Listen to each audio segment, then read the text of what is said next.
GST system में ऐसा घोटाला पहले कभी नहीं देखा। 100 करोड़ का खेल और एक भी असली कंपनी नहीं, रिश्तेदारों के नाम पर फर्जी कंपनियां बनाकर लूटा सरकार का पैसा। हिमाचल से चला घोटाले का ट्रक हरियाणा और जम्मू कश्मीर तक पहुंचा।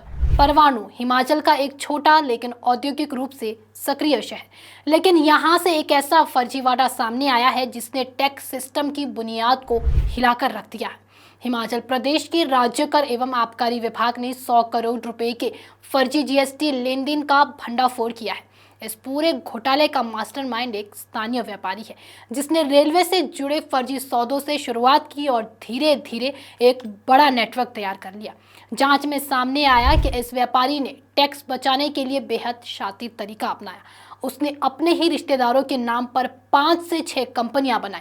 इन कंपनियों को असली दिखाने के लिए उनके नाम पर जीएसटी रजिस्ट्रेशन करवाए गए, लेकिन असल में ना तो माल की सप्लाई हो रही थी, ना ही कोई असली खरीद बिक्री।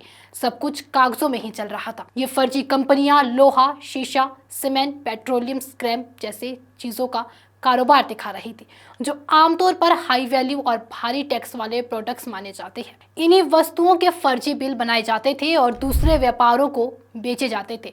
इन नकली बिलों के सहारे दूसरे व्यापारी या तो अपना टैक्स रिफंड लेते थे या फिर टैक्स चोरी करते थे।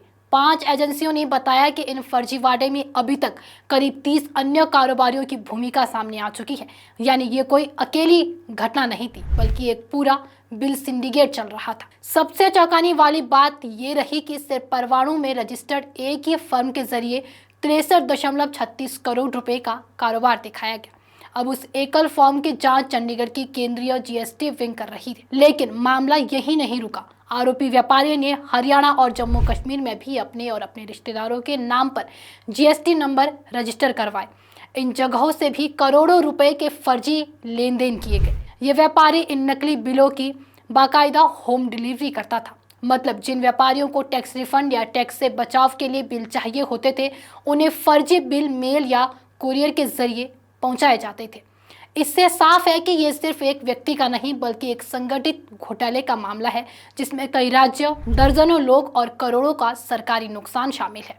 राज्य कर विभाग ने इस पूरे घोटाले की गंभीरता को देखते हुए जांच की कमान खुद ज्वाइंट कमिश्नर जीडी ठाकुर को सौंपी है। कमिश्नर मामले की बारीकी से निगरानी कर रहे हैं और विभाग का कहना है कि जल्द ही इस नेटवर्क के सभी हिस्सेदारों को कानूनी शिकंजे में लिया जाएगा।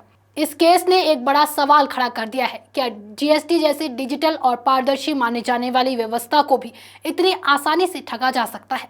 जब कंपनियां सिर्फ कागजों पर हो, लेन देन सिर्फ डेटा में हो और असल में कोई माल ही ना हिल रहा हो, तो क्या टेक्नोलॉजी आधारित टैक्स सिस्टम भी फेल हो सकता है?